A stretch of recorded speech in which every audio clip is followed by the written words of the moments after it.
वृक्ष हैं, सुंदर तिलक है मस्तक पर, मंद मंद मुस्कान है, मन को हरण करने वाली दिव्य छवि है, अधरोष्ठों पर सुंदर मुरली विद्यमान है। ऐसे कोटि कोटि कंदर्प दर्प दमनीय दिव्य सौंदर्य लेकर भगवान सभी भक्तों के हृदय में बैठकर दर्शन देते हैं। बोलिए आनंद कंद भगवान की। भगवान के दर्शन का यही एक प्रकार है, यही एक पद्धति है बंधुओं। जहां मन निर्मल हुआ वहां प्रभु का दर्शन हुआ। हरि व्यापक सर्वत्र समाना, प्रेम ते प्रगट हो ही मैं जाना। भगवान सर्वत्र अनुभव करने वाला चाहिए। भावे ही विद्यते देवः तस्मात् भावो ही कारणम। यदि भाव है, हृदय में प्रीति है, प्रेम है, तो भगवान की सुंदर छवि देखकर भी आनंदित होते हैं, प्रेमाश्रु बहते हैं, शरीर में रोमांच आ जाता है, विलक्षण अनुभूति होती है। और यदि हृदय हमारा शून्य है, मन यदि निर्मल नहीं है, भगवान भी सामने आकर खड़े हो जाए तो व्यक्ति यही कहेगा जरा रास्ता दे दो, हम काम में जा रहे हैं, बड़े व्यस्त हैं, है ना। भावे ही विद्यते देवः तस्मात् भावो ही कारण। भागवत की बड़ी महिमा बताई बंधुओं। बुरे से बुरे कर्म किया हुआ व्यक्ति मन में संकल्प ले ले कि अब मैं बुरा कर्म नहीं करूंगा, श्रीमद् भागवत को श्रवण कर ले तो समस्त पाप उसके नष्ट होते हैं। ये मानवा पाप कृतस्तु सर्वदा, सदा दुराचार रता कुमार्ग गाहा, क्रोधाग्निदग्धा कुटिलाश्च कामिनः, सप्ताह यज्ञेन कलौ पुनन्ति ते। सप्ताह ज्ञान यज्ञ के श्रवण करने से पंच महापाप दूर हो जाते हैं, क्रोध नष्ट हो जाता है, मन की भावनाएं परिशुद्ध हो जाती हैं। भगवान के नाम की, भगवान की लीला की, कथा की बड़ी महिमा है। श्रुति जी महाराज शौनकादि ऋषियों से कहते हैं, इस बारे में मैं तुम्हें कथा सुनाता हूं कि जीवन में व्यक्ति भागवती कथा से लाभ प्राप्त करता ही है, और यदि बुरे कर्म करते हुए शरीर छोड़ दिया, प्रेत योनि में चला गया, तो भी भागवती कथा मिल जावे तो वह प्रेत योनि से भी मुक्त हो जाता है। तुंगभद्रा नदी के तट पर एक गांव था। वहां सभी वर्ण आश्रम के लोग अपने धर्म कर्म में चलते हुए सुखी प्रसन्न थे। उसी गांव में एक आत्मदेव नाम के ब्राह्मण रहते थे, बड़े तितिक्षु सहनशील व्यक्ति थे। उनकी पत्नी थी जिसका नाम धुंधुली था। गुण उसमें भी कई थे लेकिन दोष भी थे।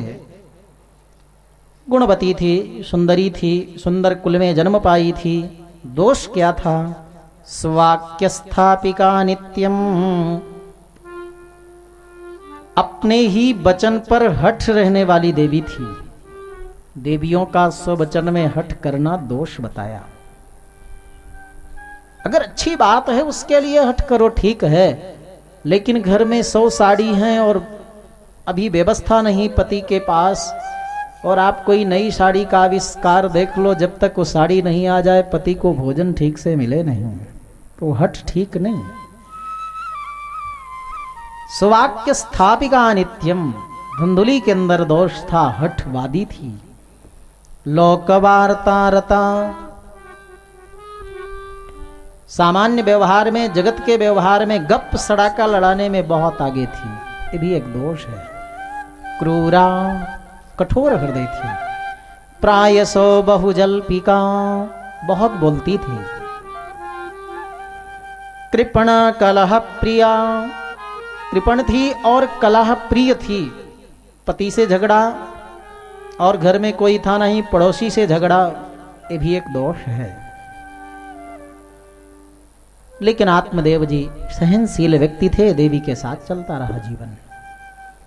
घर में यदि पति पत्नी दोनों आस्तिक हो गए, भगवत चरणों में प्रीति हो गई, दोनों सहनशील हो गए, क्षमाशील हो गए, मधुरभाषी हो गए, प्रातःकाल उठकर एक साथ बैठकर भगवान नारायण के चरणों में 108 तुलसी अर्चना कर रहे हों, विष्णु सहस्त्र नाम का पाठ कर रहे हों, एक दूसरे के हृदय की भावना को समझकर वैसा कार्य कर रहे हों, तो वह घर गृहस्थाश्रम में स्वर्ग और वैकुंठ बन जाता है। और जहां देवी पूरब, पतिदेव पश्चिम चल रहे हों, वो घर ही नरक के समान हो जाता है। इसलिए घर के वातावरण को सुंदर बनाने के लिए देवियों का बहुत बड़ा ऊंचा स्थान है। समय बीतता गया, आत्मदेव का, धुंधुली का संपन्न व्यक्ति थे, अच्छा घर भी था, अच्छा धन भी था, अभाव था तो केवल संतान का अभाव था। क्योंकि संसार ही है ना, संसरती संसारः गच्छति जगत।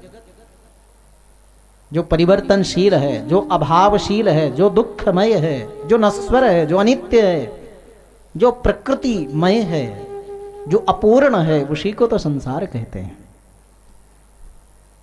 जो स्थिर है, जो शाश्वत है, जो आनंदमय है, जो परिपूर्ण है, जो आप्तकाम है, परम निष्काम है, उसी को ब्रह्म कहते हैं। इसलिए संसार में कोई भी व्यक्ति आता है तो यहाँ कुछ ना कुछ वस्तु का अभाव रहता ही है। ये इसका नियम है प्रकृति का, संसार का। उस वस्तु के अभाव में अपना व्यर्थ समय मत बिताओ, ये जीवन का अंग है। ये समझ करके उसको उस ओर ध्यान ही छोड़ दो। जो वस्तु हमारे पास है उसका अनुभव करो, उससे लाभ लो, उससे संतुष्ट रहो।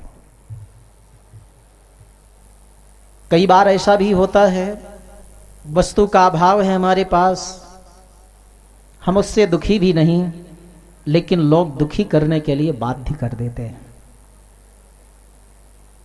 आत्मदेव की को भी ऐसा हुआ, उसके कोई संतान नहीं थी तो मित्र लोग कहने लगे, देखो तुम कितने धर्मात्मा हो, फिर भी तुम्हारे पास कोई संतान नहीं। इतना ही नहीं, जो गऊ लाते हो उसके बछड़ा नहीं, बछड़ी नहीं। वृक्ष लगाते हो उसमें फल फूल नहीं आते।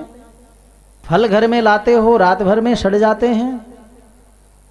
कितने भाग्यहीन हो तुम मित्र। किसी वस्तु का किसके पास अभाव हो उसका स्मरण नहीं दिलाना चाहिए। आत्मदेव जी इतने दुखी हुए कि घर से निकल पड़े, वन में गए। वन में जाकर रोते रहे, बिलखते रहे। उसी समय दैव योग से एक यति सन्यासी आ गए, सारी बात पूछी। आत्मदेव ने कहा, आप तो ज्ञानी हैं, आपको कोई अज्ञात विषय नहीं। पुम नाम के नरक से जो रक्षा करे उसको पुत्र कहते हैं, ऐसे पुत्र मुझे चाहिए ऋषिवर। ऋषि ने बताया कि पुम नाम के नरक से पुत्र नहीं बचाता है। अगर नरक से पुत्र ही बचाने लगे तो जितने ब्रह्मचारी संत लोग हैं तो सब नरक में ही चले जाएंगे फिर। अगर ऐसा हो तो मोक्ष देने वाले परमात्मा भगवान श्रीमन्नारायण के भी तो कोई पुत्र नहीं है। है कोई पुत्र? अपने लोग ही सब पुत्र हैं। अमृतस्य वै पुत्राः, भगवान नारायण लक्ष्मी का स्पेशल कोई पुत्र नहीं है। सारा जगत के प्राणी ही परमात्मा के पुत्र हैं। माता च कमला देवी, पिता देवो जनार्दनः, बांधवा विष्णु भक्ताश्च स्वलोकम भुवनत्रयम्।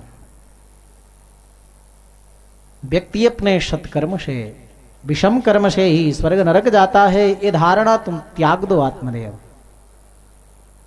नहीं महाराज मुझे पुत्र चाहिए, लोग जीने के लिए मुश्किल कर दिए हैं। तो सुन लो आत्मदेव, सप्त जन्मावधि तब पुत्रम नैव च नैव च। कितना प्रयत्न कर लो, एक जन्म नहीं 7 जन्म तक तुम्हें कोई संतान नहीं होगी। सिर पटकने लगा आत्मदेव और कहा, जब तक आप पुत्र नहीं देने का वचन दोगे, मेरे भाग्य को भी पलट सकते हो, तब तक मैं यहां से जाऊंगा नहीं। आपके सामने प्राणों का परित्याग कर दूंगा। दया लगी, यति सन्यासी ने एक फल दिया, इस फल को तुम अपनी पत्नी को खिला देना, बेटा तुम्हारे होगा। उस बेटा से तुम्हें सुख होगा कि नहीं होगा ये मैं वचन नहीं दे सकता, क्योंकि कुछ वस्तुएं इस जन्म के प्रयत्न से नहीं प्रारब्ध से आती हैं। सुनहु भरत भावी प्रबल।